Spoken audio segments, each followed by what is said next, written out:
ساری چیزیں سمجھنے کی ہیں۔ یہ اہل کتاب کے بارے میں جو ابھی ذکر ہوا ہے کہ ان کی عورتوں کے ساتھ نکاح ہو سکتا ہے، اہل کتاب جو ہے ان میں عقیدہ تثلیث کی وجہ سے، یعنی کہ ان میں جو ہے یہ ہے کہ وہ شرک ہے، تو ان کے ساتھ یہ کس طرح ہو سکتا ہے نکاح؟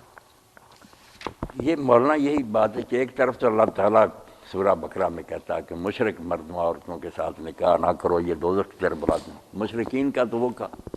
اہل کتاب کا یہاں کہہ دیا کہ اہل کتاب عورتیں جو ہیں، یہ سورہ مائدہ اتری بھی ہے سب سے آخر میں، اس کے بعد کوئی احکام کی صورت نہیں اتری۔ اس میں اللہ تعالیٰ نے کہہ دیا کہ جو ہے نا اہل کتاب لوگ، ان کی عورتیں والمحصنات من المؤمنات، ایمان والی عورتوں میں سے بھی جو شریف اور پاک ہیں دامن ہیں، والمحصنات من الذین اوتوا الکتاب من قبلکم، تم سے پہلے جن کو کتاب دی گئی ان کی بھی جو شریف عورتیں ہیں، ان سے نکاح تمہارے لیے حلال ہے۔ اذا آتیتموہن اجورہن، بشرطے کہ تم ان کے مہر ان کو دو، محسنین باقاعدہ نکاح کرو، غیر مسافین، کھلی عیاشی کی اجازت نہیں، ولا متخذی اخدان، نہ چوری چھپے یارانوں کی ضرورت ہے، مگر اس کے ساتھ ذرا تنبیہ کر دی، جیسے ڈینجر لکھ دیتے ہیں نا، ڈینجر، اس طرح اللہ نے لکھ دیا ساتھ ہی، وَمَن يَكْفُرْ بِالْإِيمَانِ فَقَدْ حَبِطَ عَمَلُهُ وَهُوَ فِي الْآخِرَةِ مِنَ الْخَاسِرِينَ، کہ یہ نکاح کا رشتہ محض دنیاوی نہیں کوئی معاملہ، ایک دوسرے پر اثر انداز ہوتے ہیں، ہو سکتا ہے یہ خاوند اس کی محبت میں پھر کافر ہی ہو جائے، تو جو پھر کافر ہو گیا اور ایمان چھوڑ گیا اس کا عمل ہو جائے گا برباد، اور وہ آخرت میں تباہ کار لوگوں میں ہوگا۔ یہ اطلاع دے دی کہ خطرہ ہے اس میں، اس کی محبت میں غرق نہ ہو جاؤ، اس لیے اجازت ہے۔ باقی یہ رہے کہ مشرک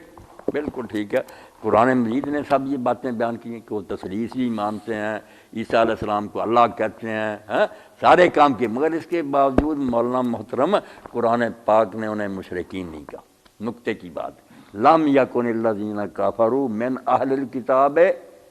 والمشرکین، کافر سارے ہیں یہ، مگر ایک گروہ کافروں کا مشرکین ہے، دوسرا اہل کتاب ہے۔ آگے بھی پھر آیت آتی ہے ان الذین کفروا من اہل الکتاب والمشرکین جزاؤہم اولئک شر البریہ، الگ کرتا اللہ، مشرکین سے نکاح حرام ہے، اہل کتاب سے ٹھیک ہے، دو گروہ بیان کیے۔ فرق کیا ہے؟ یہ نقطہ جس سے بریلوی حضرات کے بارے میں ذہن صاف کرنے چاہیے کہ کتنا شرک کوئی کرے نا، جتنا اہل کتاب نے کیا، مکے والوں نے نہیں کیا، ان کو مشرک کہا، ان کو نہیں کہا۔ یہ ڈائریکٹ کہتے ہیں کہ عیسیٰ اللہ ہے، مشرک نہیں کہا۔ وہ صرف کہتے ہیں کہ چھوٹے چھوٹے ہیں اللہ کے اسواجی، ان کو کہتا۔ فرق کیا؟ یہ فرق نہیں جب علماء ذہن میں رکھتے یہ مشرک ہیں بریلی، نہ، مشرک ہونے کے لیے ضروری ہے کہ وہ کہے کہ یہ شرک ہے اور میں نے شرک کرنا، ورنہ کتنا کفر بکے نا، کافر ہوگا جیسے اہل کتاب بھی کافر ہی، مگر مشرک نہیں ہوگا، کیونکہ آج تک آپ بحث کریں پادریوں کے ساتھ کہتے ہیں توبہ توبہ، خدا ایک ہی خدا ہے، تعویلیں کرتے ہیں، طریقے سے تین بھی بناتے ہیں، ایک کی طرف بھی بھاگتے، مانتے نہیں کہ ہم مشرک ہیں، کہتے ہم ہی تو موحد قوم ہیں دنیا میں سارے۔ یہ مشرکین مکہ جو تھے یہ نامراد کھلم کھلا کہتے تھے، ھذا لشرکائنا، کہ یہ نظر و نیاز ہمارے شریکوں کے لیے، الا شریکن ہوا لگا، ہاں یہ لوگ اللہ کے شریک ہیں جس کے پیر، یہ شریک مان کر شرک کرتے تھے، وہ یہ نہیں کہتے۔ اس لیے تعویل اور غیر تعویل کا فرق، امام بخاری کتاب الادب میں لکھ لیا، شیعہ سنی کی بات سمجھنا۔ امام بخاری نے ایک باب باندھا کہ کوئی، حضور نے فرمایا کہ جو کسی مسلمان کو کافر کہے، اگر وہ نہیں کافر تو کہنے والا کافر ہو جاتا ہے۔ اب اس کے مطابق تو یہ پھر کافر ہونا چاہیے، کیونکہ حضرت ابوبکر وغیرہ تو اللہ کے فضل سے مومنوں کے سردار ہیں، یہ انہیں کافر کہ، تو امام نے باب باندھ دیا کہ ایک بلا تعویل کافر کہنا، کہ تمہارے پاس کوئی اس کا نہیں بہانہ، نہ تم جانتے ہوئے نا کہ یہ سچا مومن ہے، پھر مومن کو کہہ رہے کافر، اس کا مطلب تمہارے خیال میں پھر ایمان جو ہے یہی کفر ہے، تم ایمان کو کفر کہہ رہے، یہ ہے جو اس کو مومن مان کر کہے۔ اور اگلا لکھا بالتعویل، جو تعویل سے کہے اس کو کوئی مغالطہ ہے، بے شک وہ مغالطہ جھوٹا ہے، مگر وہ مغالطے سے کہہ رہا کہ میں نہیں سمجھتا کہ یہ مومن ہے، یہ تو منافق آدمی۔ اس کی پھر دلیلیں دی کہ رسول کریم علیہ السلام کے اصحاب میں سے حاطب بن ابی بلتع بدری صحابی تھے، مگر انہوں نے خاطرہ لکھ دیا کفار مکہ کو، خفیہ پکڑا گیا تو پوچھا حضرت عمر حضرت خالد نے کہ اس منافق کو قتل کرنے کی، منافق کہا اس کو،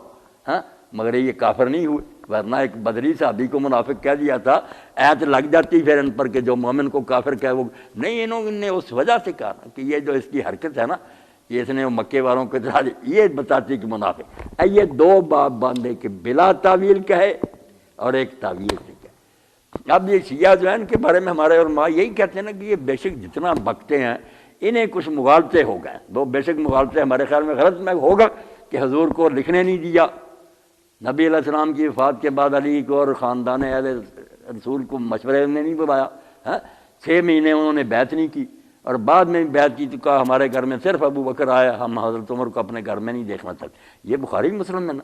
ان چیزوں سے ان کے دل میں یہ بیٹھ گیا ہے کہ یہ لوگ صرف دنیا دار تھے، حضور کے سچے صحابی نہیں تھے۔ یہ مغالطہ انہیں بچاتا ہے نا کہ یہ تعویل ہے جس کی وجہ سے انہیں پناہ حاصل ہے، کہ جو بکتے ہیں وہ کہتے ہیں اگر یار ہم انہیں سچے صحابی مان کر برا کہتے تو کافر نہ ہو جائیں، ہم انہیں صحابی نہیں مانتے، ساتھ رہے ہیں عبداللہ بن ابی کی طرح، مگر یہ لالچ کے طور پر کہ حکومت پر قبضہ کریں۔ اب یہ بات کتنی غلط ہو، علماء ہوتے وہ کہتے ہیں شبہ تو ان کو ہے نا، اس شبہ کی وجہ سے وہ ڈائریکٹ نہیں کہتے کہ مومن ہیں تو مومن کو ہم نے کافر کہنا، وہ کہتے ہیں یار ہماری سمجھ میں یہ مومن نہیں ہے۔ تو یہی حال ہے کہ مشرکین جو تھے وہ بلا تعویل شرک کرتے تھے صریحاً۔ یہ اہل کتاب جو ہیں شرک ان سے بڑا کرتے ہیں، مگر ان سے بحث کرو یہود اور نصارہ سے، وہ توحید پر جمے ہوئے تعویلیں کرتے ہیں اپنے عقیدے کی۔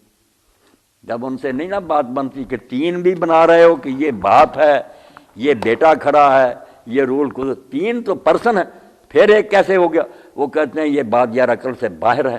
یہ صرف چونکہ ہمارے دین نے بتائی ہے اس وجہ سے ہم مانتے ہیں کہ تین بھی ہیں اور پھر ایک ہیں۔ یہ خود وہ کہتے ہیں کہ عقل سے یہ حال نہیں ہو سکتا، مگر تین ماننے پر نہیں آتے کہ خدا تین ہے، نہیں کہتے نہیں ایک خدا ایک ہی ہے۔ تو مولانا نے یہ سوال چھیڑے تو کچھ وضاحتیں ہوئی کہ جو بلا تعویل کوئی بات کرے نا وہ اور ہے۔ مثال اس کی یہ بھی سمجھ لو کہ قتل تو نصیر احمد ایک ہی ہے نا، بندہ مر گیا، ایک ہے کہ جان بوجھ کر مارا کہ میں نے اس کو مارنا ہی ہے دشمنی اور عداوت سے، اس کو اللہ تعالیٰ کہتا ہے جو قتل کرے گا اس کی سزا ہمیشہ دوزخ ہے، اس پر لعنت اور غضب ہے۔ ایک غلطی سے مارا گیا کہ اس نے بندوق چلائی شکار پر، آدمی کو لگ گئی، یا اس نے سمجھا یہ دشمن ہے کافر، گولی چلا دی، حضرت حذیفہ کے والد ہی کر دیے تھے مسلمانوں نے، یہ چیختے رہے بیچارہ میرا باپ میرا مار دی۔ اب حضرت حذیفہ کے دل پر اس کا بہت غم تھا کہ مسلمانوں نے یار حضور کے ساتھ ہی میرے باپ کو نہیں چھوڑا، مگر انہوں نے آپ کی خاطر کہا کہ چلو اللہ کے رسول آپ کے ساتھ ہی میں نے معاف کر دیا، تو آپ کے دل میں پھر حضرت حذیفہ کی بڑی قدر ہو گئی کہ میرے کہنے پر اس نے نہیں معافی ہو کے، میں چیختا رہا کہ یہ میرا وارث ہے میرے ساتھ جہاد کے لیے، انہوں نے چھوڑا ہی نہیں اس کو۔ تو یہ قتل ہوا، اس کو کہیں کہ قتل تو اسی طرح کا جیسے، مگر جان بوجھ کر کرنا اور اس طرح غلطی سے ہو جانا، قرآن نے کہہ دیا کہ قتل خطا جو ہے بس 2 مہینے روزے رکھ لو، یہ غلام آزاد کر لو۔ تو باتوں کو سمجھنا چاہیے اور جانا نہیں چاہیے۔